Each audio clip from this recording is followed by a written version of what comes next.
At 8:42 a.m. on February 9th, 1945, Private Cleto Rodriguez crouched behind a pile of rubble in Manila, watching 300 Japanese Marines fortify the Paco Railroad Station 60 yards ahead. 21 years old, 6 weeks in combat, 0 medals. The Japanese had turned the elegant railway station into a fortress. Machine gun nests surrounded the building. Riflemen occupied foxholes around each gun position. 20mm cannons sat at every corner behind sandbag walls. Inside the main structure, a concrete pillbox housed a 37mm gun and heavy mortars. Rodriguez belonged to Company B, 148th Infantry Regiment, 37th Infantry Division. His unit had been fighting through Manila for 6 days. The American advance had pushed the Japanese back district by district. Now the enemy had concentrated at Paco Station in Plaza Dilao. The station sat in what had been a thriving Japanese neighborhood before the war. The defenders knew every building, every alley, every firing position. Company B had tried to take the station twice already. Both assaults failed. The first attack cost 11 men. The second cost 14 more. Rodriguez had watched medics drag wounded soldiers back across open ground while Japanese machine guns tracked their movement. Most of the wounded died before reaching cover. The problem was simple. The station sat at the end of a 100-yard open field. No cover, no concealment, just flat ground and enemy guns with clear fields of fire. Every approach ended the same way. American soldiers would advance across the field. Japanese guns would open fire. The assault would collapse. Rodriguez carried a Browning automatic rifle. The BAR weighed 19 pounds loaded. It fired 30-caliber rounds at 500 rounds per minute from a 20-round magazine. In a firefight, the weapon could empty its magazine in 2.5 seconds. Rodriguez had learned to fire in short bursts, 3 to 5 rounds, enough to suppress enemy positions without wasting ammunition. Next to him crouched Private First Class John Reese, 21 years old, Choctaw Nation, enlisted December 1942 from Pryor, Oklahoma. Reese also carried a BAR. The two men had been assigned to the same fire team 3 weeks earlier. They worked well together. Rodriguez was aggressive. Reese was steady. Both were excellent shots. Their platoon had been pinned down for 40 minutes. The platoon leader was deciding whether to request artillery support or pull back. Artillery would destroy the station, but it would also kill civilians still trapped inside surrounding buildings. Manila had a population of over 600,000.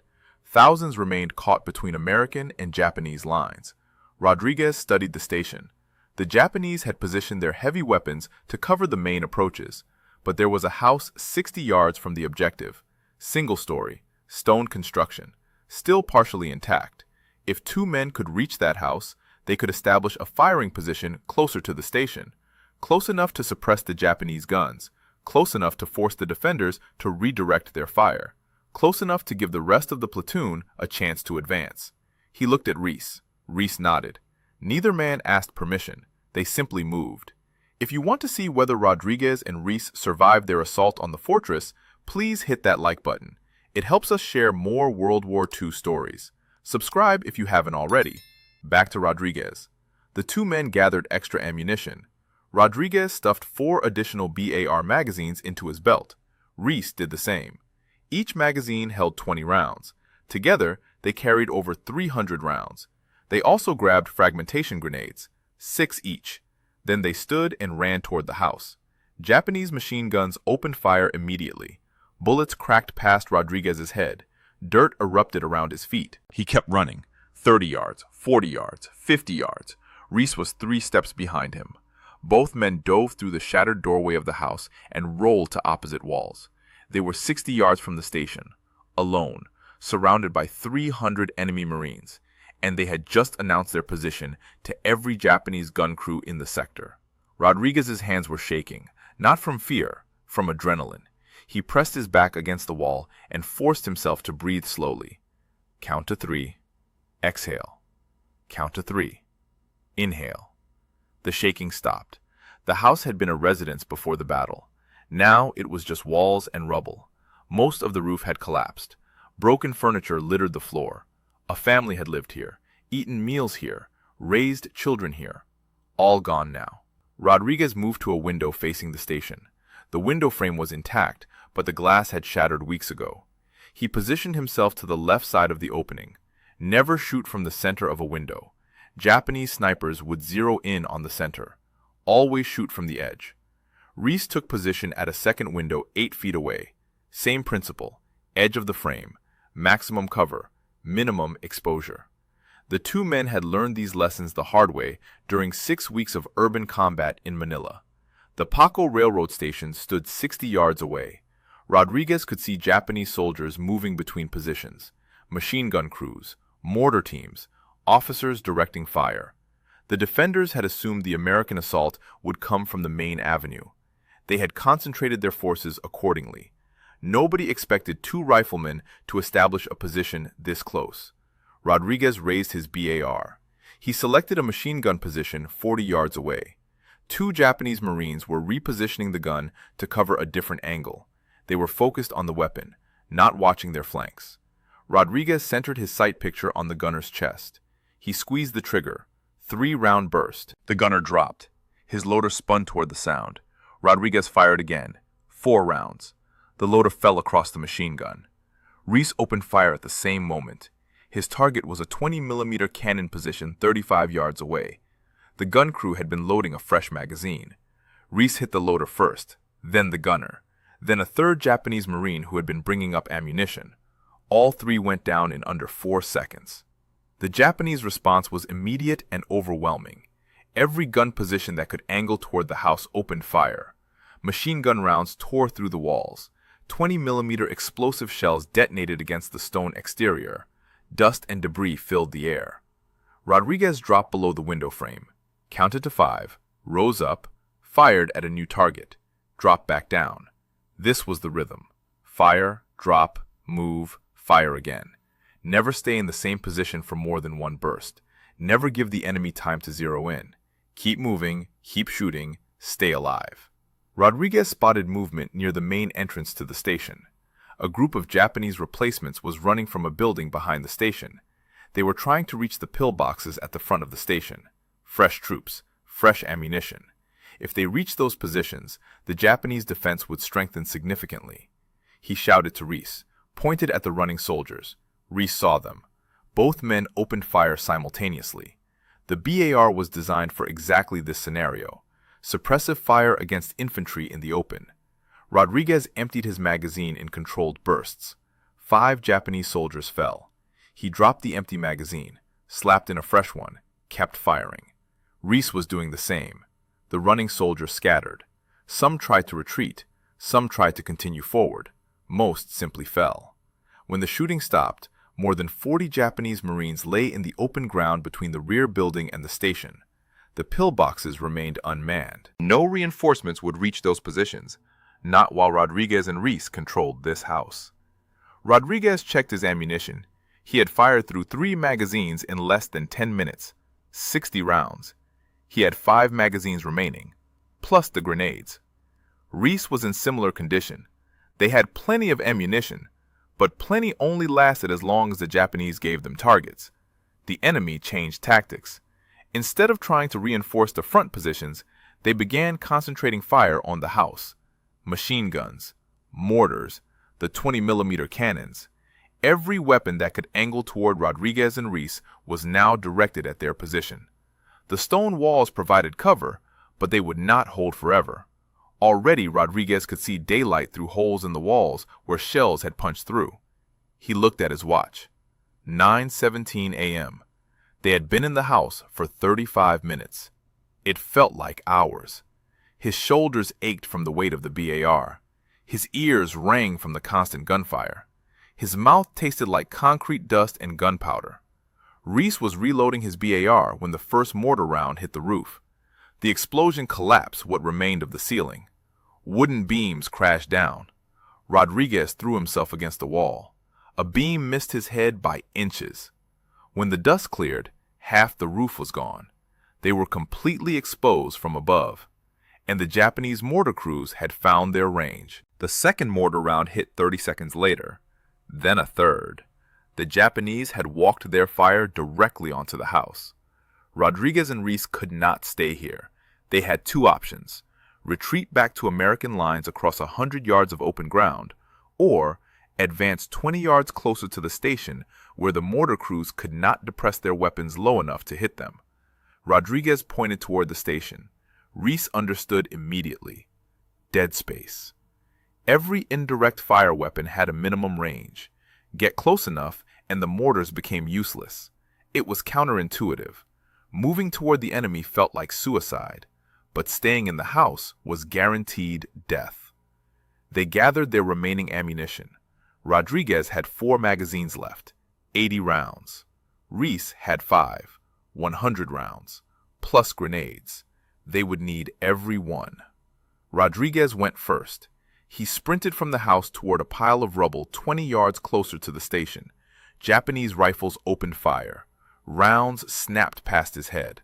One bullet tore through his sleeve without touching skin. He dove behind the rubble. Reese was up and running before Rodriguez had fully taken cover. The 2 men moved in bounds, one running, one shooting, never both exposed at the same time. They reached the position 20 yards from the station. The angle was different here. Rodriguez could see into the ground floor windows. Japanese soldiers were repositioning inside, moving weapons, redirecting fire. They had not expected anyone to get this close. A heavy machine gun crew was setting up in a window 15 yards away. Rodriguez could see the barrel protruding from the frame. He pulled a fragmentation grenade from his belt, yanked the pin, counted 1, 2, threw hard. The grenade sailed through the window. 3 seconds later, it detonated. The machine gun fell silent. Reese spotted a 20mm cannon position at the corner of the building. The gun was unmanned. The crew had been killed earlier, but Japanese soldiers were dragging a replacement crew toward the position. If that cannon came back online, it would shred their cover in seconds. Reese fired a long burst from his BAR. 10 rounds. The first 2 soldiers fell. The others scattered. One tried to reach the cannon anyway. Reese fired again. The soldier dropped 2 feet from the gun. The cannon remained silent. Rodriguez was throwing grenades methodically now. He had studied the station's layout during the 40 minutes his platoon had been pinned down. He knew where the strong points were. Ground floor windows, the main entrance, the pillbox positions. Each grenade was aimed at a specific target, thrown hard, thrown accurately. He was not trying to kill every Japanese soldier in the building. He was trying to disorganize their defense, force them to abandon positions, make them react instead of act. It was working. Rodriguez could see movement inside the station becoming chaotic. Japanese soldiers were pulling back from windows, abandoning forward positions. Some were trying to reorganize. Others were simply trying to survive. The defensive line was collapsing. But Rodriguez and Reese were running out of ammunition. Rodriguez fired his last full magazine at a machine gun position. 20 rounds. The gun went quiet. He dropped the empty magazine and loaded his final one. 20 rounds left. That was all. Reese was in the same situation. He had 1 magazine remaining. They had been shooting for over an hour. The constant firing, the grenade throws, the movement under fire. Both men were exhausted. Rodriguez's hands were raw from gripping the BAR. His shoulder was bruised from the weapon's recoil. Every breath felt like inhaling broken glass. But they had achieved something remarkable. The Japanese defense had been concentrated and organized when Rodriguez and Reese first attacked. Now it was scattered and confused. Machine gun positions were unmanned. The 20mm cannons were silent. The pillboxes sat empty. Over 80 Japanese Marines lay dead around the station, and the 2 Americans were still shooting. Rodriguez looked back toward American lines. His platoon was still pinned down 100 yards away, too far to help, too far to provide covering fire. Rodriguez and Reese were on their own. They had always been on their own.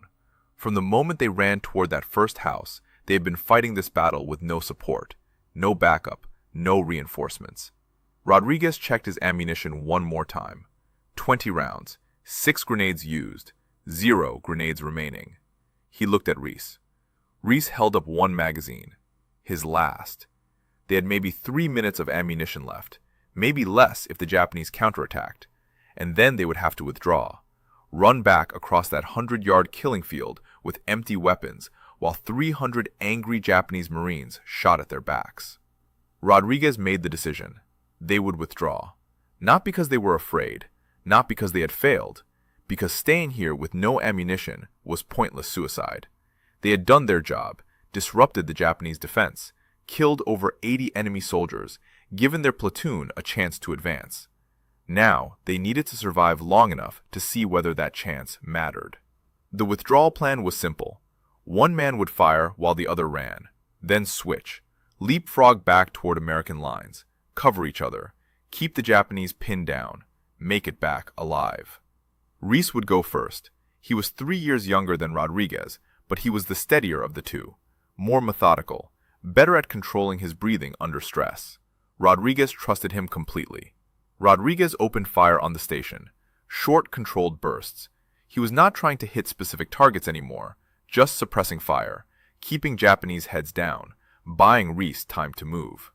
Reese sprinted back toward the house they had occupied earlier. 20 yards. He made it, took cover, raised his BAR, shouted that he was ready. Rodriguez stood and ran. His legs felt like lead. The adrenaline that had carried him through the past hour was draining away. Every step required conscious effort. Lift foot, push forward, land, repeat. Japanese rifles opened fire. Bullets kicked up dirt around his boots. One round passed so close to his face he felt the pressure wave. He reached Reese's position, dropped behind cover, gasped for air. Reese was up and running before Rodriguez had caught his breath. Back toward the next piece of cover, back toward the rubble pile, back toward safety. Rodriguez forced himself to his feet, raised the BAR, fired at the station. His magazine was almost empty, maybe 8 rounds left. He fired in 2-round bursts, make every shot count. Reese reached the rubble pile, took position. Rodriguez ran. They were 40 yards from American lines now, 60 yards from the station. The Japanese were pouring fire at them, machine guns, rifles.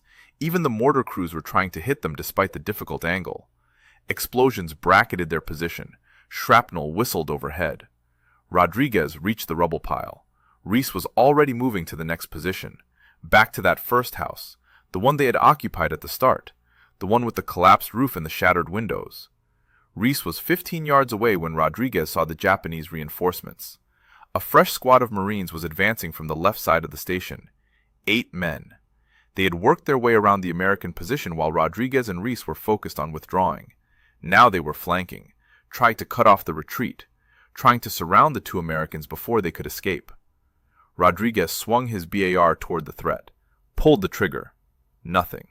Empty magazine. He dropped it, reached for his belt. His last magazine was gone. He had fired it during the previous bound. He was out of ammunition, completely dry. Reese saw the Japanese squad at the same moment Rodriguez did. He was closer to them, maybe 20 yards. He pivoted, brought his BAR up, fired a burst. 3 Japanese soldiers went down. The others scattered, took cover, returned fire. Rodriguez watched helplessly as Reese engaged the squad alone. Reese fired again. Another Japanese soldier fell. The BAR bolt locked back. Empty magazine. Reese dropped to one knee behind a low wall, reached for a fresh magazine, his last magazine. He pulled it from his belt, brought it toward the weapon. A Japanese rifle cracked. Once. The single shot was lost in the chaos of the firefight, but Rodriguez saw Reese jerk, saw him drop the magazine, saw him fall sideways against the wall. Rodriguez was running before he made the conscious decision to move. He sprinted toward Reese. No weapon, no ammunition, no plan. Just the overwhelming need to reach his partner. Bullets snapped past him. One tore through his pack. Another hit the ground at his feet. He kept running. He reached Reese 15 seconds later. Reese was still alive, but barely. The bullet had hit him in the chest, high right side. Blood was spreading across his uniform. His eyes were open but unfocused. He was trying to speak, but no sound came out. His hands were still reaching for the magazine he had dropped, still trying to reload, still trying to fight. Rodriguez grabbed Reese's BAR, found the dropped magazine, loaded it, 20 rounds. He laid down covering fire toward the Japanese squad, kept them pinned, kept them from advancing, but he could not carry Reese and fight at the same time, and Reese could not move on his own. The chest wound was too severe. Too much blood loss. Too much damage. Rodriguez looked back toward American lines. 40 yards away, he could see soldiers from his platoon watching. They could not help. They were still pinned down by fire from the station. Nobody could cross that open ground to reach him. Nobody except Rodriguez. And Rodriguez could not leave Reese. He was alone, with a dying man, 20 rounds of ammunition, and 8 Japanese Marines advancing on his position. Rodriguez looked at Reese. Reese looked back. Something passed between them in that moment, an understanding. Reese's hand moved slightly, not reaching for Rodriguez, pushing him away. Go, get out, live. Rodriguez knew what he had to do. Staying here meant both of them would die. Leaving meant Reese would die alone, but Rodriguez might survive. It was not a choice. It was mathematics. Cold battlefield mathematics. 1 death or 2 deaths. Save what you can save, accept what you cannot change. He fired a burst at the advancing Japanese squad, forced them back behind cover. Then he stood, turned toward American lines, and ran. He did not look back. Could not look back. Every part of him wanted to stop, to go back, to stay with Reese until the end. But that was emotion. Emotion got you killed. Training kept you alive. And his training said run. So he ran. Japanese fire intensified. They knew he was withdrawing, knew he was vulnerable. Every gun that could angle toward him opened up. Rodriguez zigzagged, changed direction every 5 steps, made himself a difficult target, a moving target, an unpredictable target. 30 yards from American lines, 25 yards, 20 yards. He could see soldiers from his platoon waving him forward, shouting encouragement he could not hear over the gunfire. 15 yards, 10 yards. A bullet hit the ground directly in front of him. He jumped over the impact crater, kept running. 5 yards. Hands grabbed him, pulled him down behind cover. Behind the pile of rubble where his platoon had been pinned down for over an hour, where this entire assault had started. He collapsed, gasped for air. His lungs burned. His legs trembled. His hands shook so badly he could barely hold the BAR. Someone was asking him questions, the platoon leader, asking about Reese, asking about the station, asking about enemy strength. Rodriguez could not answer, could not form words. He just shook his head, pointed back toward the station, pointed at the bodies lying around the building, pointed at the silent machine gun positions, the unmanned cannons, the abandoned pillboxes. The platoon leader understood. He gave orders. The platoon stood, fixed bayonets, and charged across the open field toward the Paco railroad station. This time, the Japanese did not stop them. This time, there was no devastating machine gun fire, no 20mm explosions, no coordinated defense. Rodriguez and Reese had destroyed the defensive line, killed the gun crews, scattered the defenders, disorganized their command structure. The Japanese who remained were isolated, confused, unable to coordinate their fire. Company B took the station in under 10 minutes. The Japanese fought room to room, floor to floor, but the outcome was inevitable. By 10:30 a.m., the Paco railroad station belonged to the United States Army. The strong point that had stopped 2 previous assaults had fallen. The road to southern Manila lay open. The battle for the city would continue for another month, but this victory marked a turning point. Rodriguez watched from the American lines as medics brought Reese's body back. They carried him carefully, respectfully, laid him down away from the other casualties. Someone covered him with a poncho. Rodriguez wanted to go to him, to say something, to apologize for leaving, but he could not move. His body had finally given out. The adrenaline was gone. The fear was gone. Everything was gone except exhaustion. A medic checked him for wounds, found none, just exhaustion, dehydration, shock. The medic handed him a canteen. Rodriguez drank. The water tasted like metal. He drank anyway, emptied the canteen, handed it back, closed his eyes. He had been in combat for 2.5 hours, from 8:42 a.m. when he first ran toward that house until 11:12 a.m. when he collapsed behind American lines. 2.5 hours, 150 minutes, 9,000 seconds. It felt like a lifetime. Later, they would count the bodies. 82 confirmed Japanese dead directly attributable to Rodriguez and Reese. More than 40 killed by rifle fire. More than 30 killed by grenades and close combat. Everyone verified. Everyone documented. The two riflemen had killed more than a quarter of the station's defenders. 2 men against 300. The mathematics should not have worked, but they did. Rodriguez would not speak about the battle for 3 days, would not eat, would not sleep properly.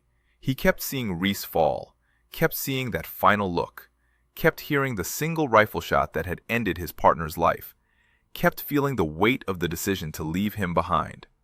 On February 11th, 2 days after the Paco Station assault, Rodriguez's company attacked another Japanese strongpoint, the Philippine Legislative Building.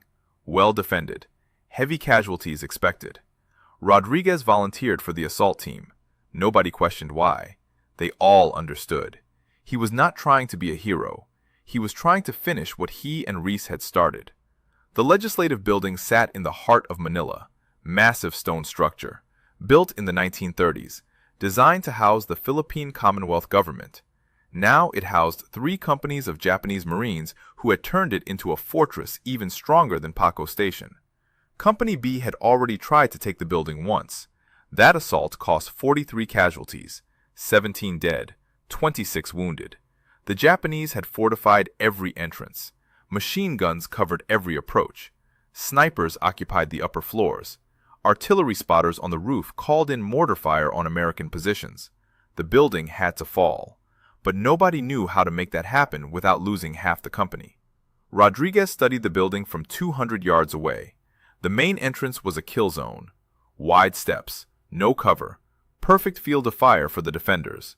The side entrances were blocked by rubble and wire. The rear entrance was covered by machine guns positioned in the neighboring finance building. Every conventional approach was suicide. But Rodriguez was not thinking about conventional approaches anymore. Paco Station had taught him something. Get close. Get inside their decision cycle. Move faster than they can react. Hit them before they realize you are there. He spotted a weakness. A section of wall on the southeast corner had partially collapsed during earlier shelling. The rubble created a slope, climbable. It led to a ground floor window that appeared unmanned. If he could reach that window, he could get inside the building, behind the Japanese defensive line, inside their perimeter.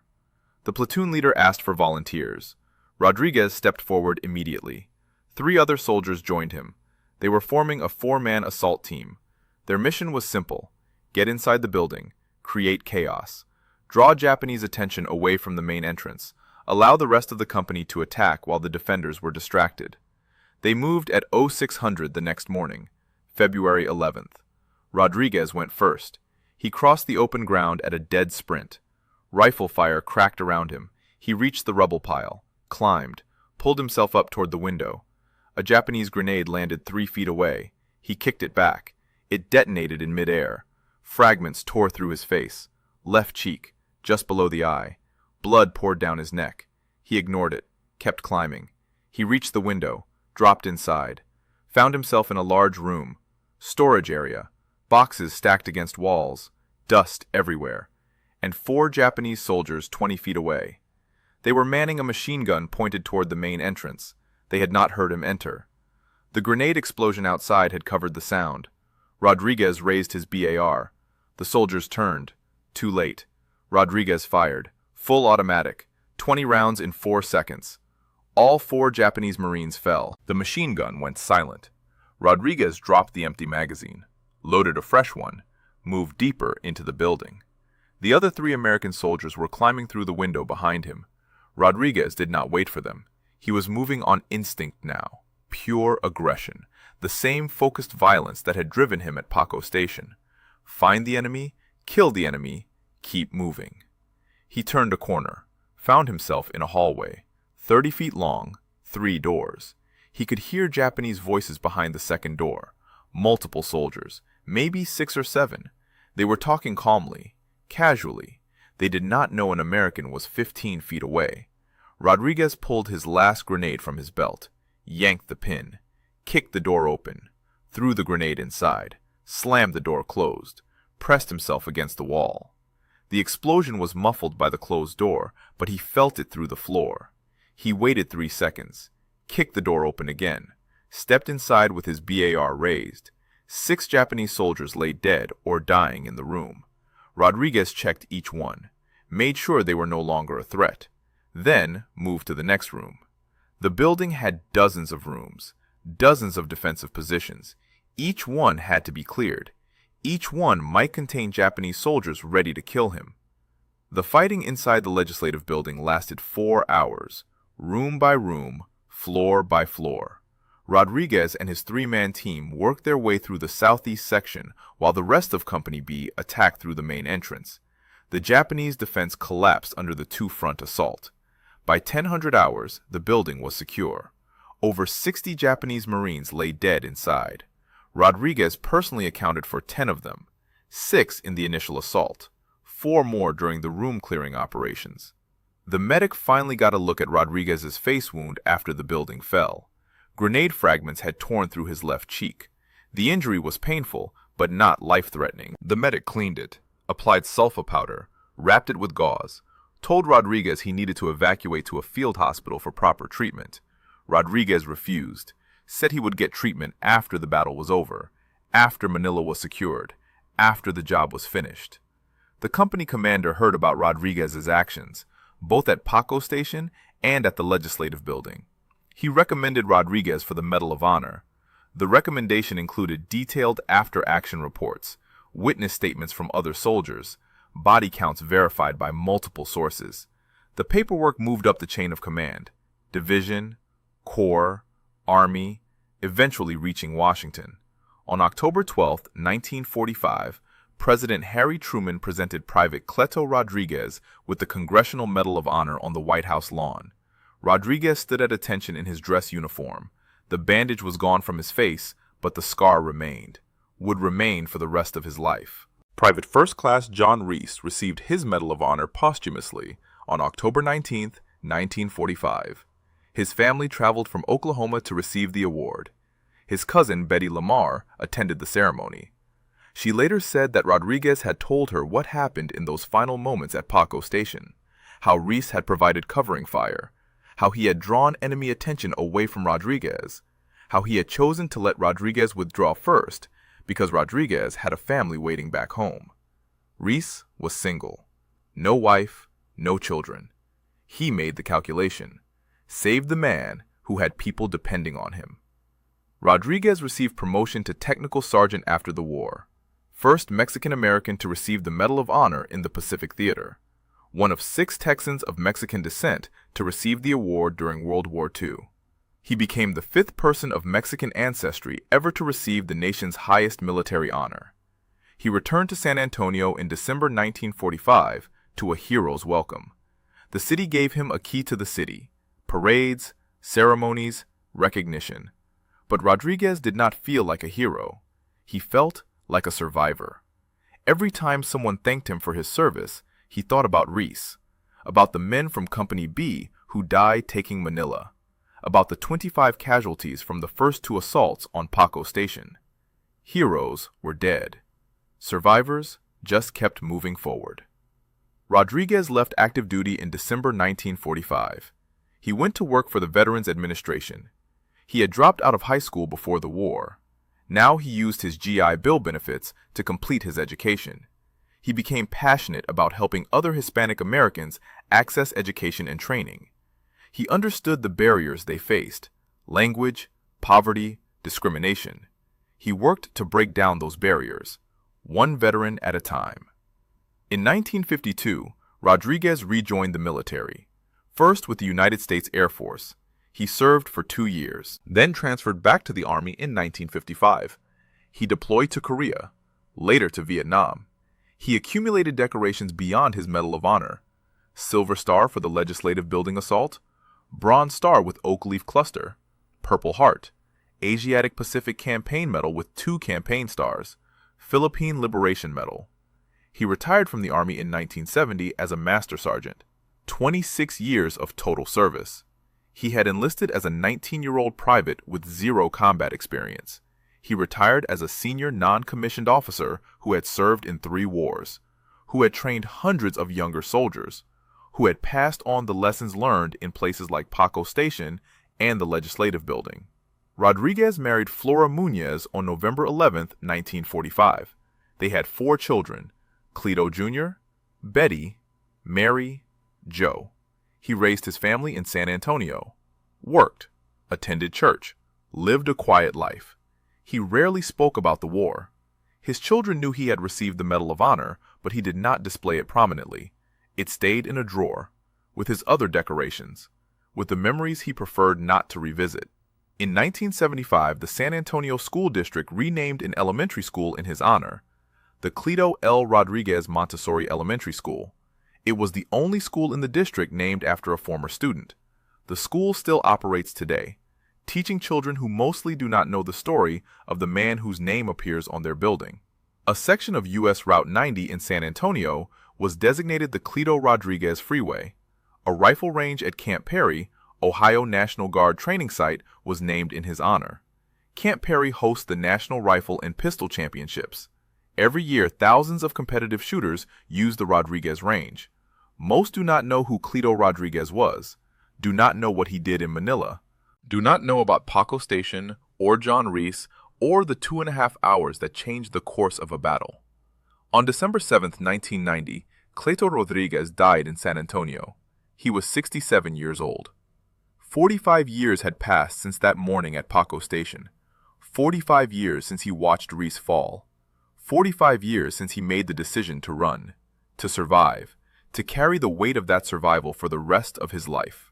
He was buried at Fort Sam Houston National Cemetery in San Antonio, the final resting place of 11 other Medal of Honor recipients, 6 of them fellow World War II veterans. His grave marker lists his rank, his unit, his Medal of Honor, but it does not tell the full story, does not explain what it cost, what it meant, what it required. The Battle of Manila lasted 1 month, February 3rd to March 3rd, 1945. 100,000 civilians died, 16,000 Japanese soldiers, 1,000 American soldiers. The city was destroyed, 90% of the buildings damaged or demolished. It was the second most devastated Allied capital of World War II after Warsaw. Paco Railroad Station still stands today, partially demolished in 1996 by a developer who planned to build a shopping mall. The construction never happened. Financial problems. The station remains abandoned. Graffiti covers the walls. Homeless people shelter in the ruins. But the bullet holes are still visible. The damage from grenades and machine gun fire. The scars from February 9, 1945 remain. In 2015, the Philippine Department of Transportation announced plans to restore the station. Heritage conservation groups supported the effort. The building represents a critical moment in Manila's history, a turning point in the liberation of the city. The restoration work began, but progress has been slow. Funding issues, bureaucratic delays. The station remains partially ruined, waiting. John Reese is buried at Fort Gibson National Cemetery in Oklahoma. Section 2. Site 1259E. His grave marker identifies him as a Medal of Honor recipient. Private First Class, Company B, 148th Infantry Regiment. Killed in action, February 9, 1945. Age, 21. He has no living descendants, no children to carry his name, no grandchildren to tell his story. Just a grave marker and a citation, and the memory of what he did in Manila. The 37th Infantry Division suffered 352 casualties during the Battle of Manila, 45 killed, 307 wounded. The division earned 4 Medals of Honor during the month-long battle. Rodriguez and Reese at Paco Station. Private Joseph Cicchetti at the Manila Gas Works. Private Willibald Bianchi at the Finance Building. All 4 actions occurred within 48 hours, February 9th through February 11th. 3 days that define the division's contribution to the liberation of Manila. The story of Rodriguez and Reese demonstrates something fundamental about infantry combat. Numbers do not always determine outcomes. 300 Japanese Marines held Paco Station. They had superior defensive positions, heavy weapons, fortified emplacements, every tactical advantage. But 2 American riflemen with BARs and determination broke their defense. Not through superior firepower, not through better equipment, through aggression, through refusing to accept that the numbers made victory impossible. Military historians study the Paco Station assault as an example of small unit tactics, how two soldiers operating independently achieved what multiple platoon-sized assaults could not. The key factors were initiative, surprise, and sustained pressure. Rodriguez and Reese did not ask permission. They identified a weakness and exploited it immediately. They established firing positions the Japanese had not anticipated, and they maintained continuous fire for 2.5 hours. The defenders never regained their balance, never reestablished their defensive coordination. By the time Rodriguez withdrew, the station's defense had collapsed. But the human cost was real. Reese paid with his life. Rodriguez carried the psychological weight for 45 years. The face wound healed, but the internal wounds never fully closed. He had nightmares about Manila for decades, saw Reese fall in his dreams, heard that single rifle shot, made the decision to leave him behind over and over again every time he closed his eyes. This is what heroism actually costs. Not just the physical injuries, not just the immediate danger, the permanent psychological burden of survival, of watching your partner die, of making impossible choices under impossible circumstances, of living with those choices for the rest of your life. If this story moved you the way it moved us, do me a favor, hit that like button. Every single like tells YouTube to show this story to more people. Hit subscribe and turn on notifications. We're rescuing forgotten stories from dusty archives every single day. Stories about riflemen who changed battles with 2 BARs and courage. Real people, real heroism. Drop a comment right now and tell us where you're watching from. Are you watching from the United States, United Kingdom, Canada, Australia? Our community stretches across the entire world. You're not just a viewer, you're part of keeping these memories alive. Tell us your location. Tell us if someone in your family served. Just let us know you're here. Thank you for watching. And thank you for making sure Rodriguez and Reese don't disappear into silence. These men deserve to be remembered, and you're helping make that happen.